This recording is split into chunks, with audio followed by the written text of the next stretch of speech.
தலைவர் கலைஞருடைய வற்புறுத்தத்தால இந்த திட்டம் 2004ஆம் ஆண்டு தொடங்கப்பட்டாலும் அடுத்தடுத்து வந்த அரசியல் சூழ்ச்சிகளின் காரணமாக அந்த திட்டம் முடக்கப்பட்டுருச்சு. அந்த திட்டம் நிறைவேறி இருந்தால் இந்தியாவோட வளர்ச்சிக்கும் தமிழ்நாட்டோட வளர்ச்சிக்கும் மிக முக்கியமானதாக இன்னைக்கு அது அமைஞ்சிருக்கும். இத்தகைய சாதனை கலைஞராக இருக்கிறது டி.ஆர். பாலு எழுதியிருக்கும் இந்த வாழ்க்கை வரலாறு. அதே போல ஈழத்தமிழர் வெடிகளுக்காக திராவிட முன்னேற்ற கழகம் ஆற்றின பணிகளையும் அதனால் ஆட்சியே இழந்த தியாகத்தையும் யாராலும் மறக்க முடியாது. இனப்படுகொலை மற்றும் மனித உரிமை குற்றச்சாட்டுகளுக்கு ஆளான இலங்கை அரசு மீது விசாரணை நடத்தணும்னு வலியுறுத்தி ஐக்கிய நாடுகள் அவையிடம் கோரிக்கை மனு அளிக்கிறதுக்காக என்னையும் டி.ஆர். பாலு அவர்களையும் தான் தலைவர் கலைஞர் அவர்கள் அனுப்பி வச்சார்.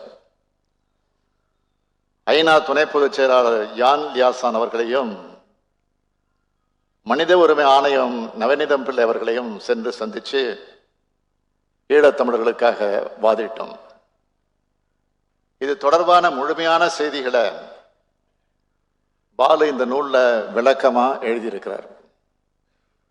தலைவர் கலைஞர் அவர்கள் நிறைவேற்ற பிறகு நடந்த நிகழ்வுகளை சொல்றப்போ கழக வரலாறாகவும் என்னோட வரலாறாகவும் அமைஞ்சிடுச்சு. கழகத்தையும் என்னையும் பாலுவையும் பிரித்து வரலாற்றை எழுத முடியாது. நெருக்கடி காலத்திற்கு முன்பு இளைஞர் திமுக கோபாலபுரம் பகுதியில் நான் தொடங்கின நேரத்தில் எனக்கு துணையாக இருந்தவர். அவர் அப்போது அண்ணா ஆர்ட்ஸ் அகாடமி என்ற ஒரு நிறுவனத்தை பொதுவாக நடத்தி கொண்டிருந்தார்.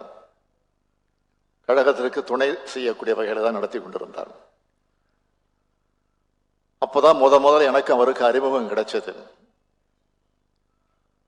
அந்த அறிமுகம் கிடைச்சப்ப அவரெல்லாம் வாங்க போங்க சார் எப்படி இருக்கீங்க அப்படின்னு நானும் பேசுவேன், அவரும் பேசுவார். அது போக போக என்னப்பா எப்படி இருக்க,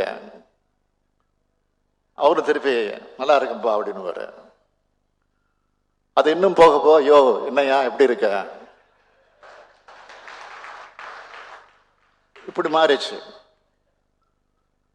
அதுக்கப்புறம் இன்னும் சொல்லணும் வாடா போடான்னு சொல்ற அளவுக்கு கூட மாறிடுச்சு.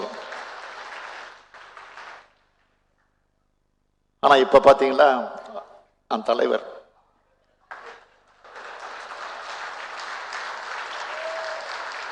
கட்சியினுடைய தலைவர், அவர் நாடாளுமன்ற கழக குழுவினுடைய தலைவர்.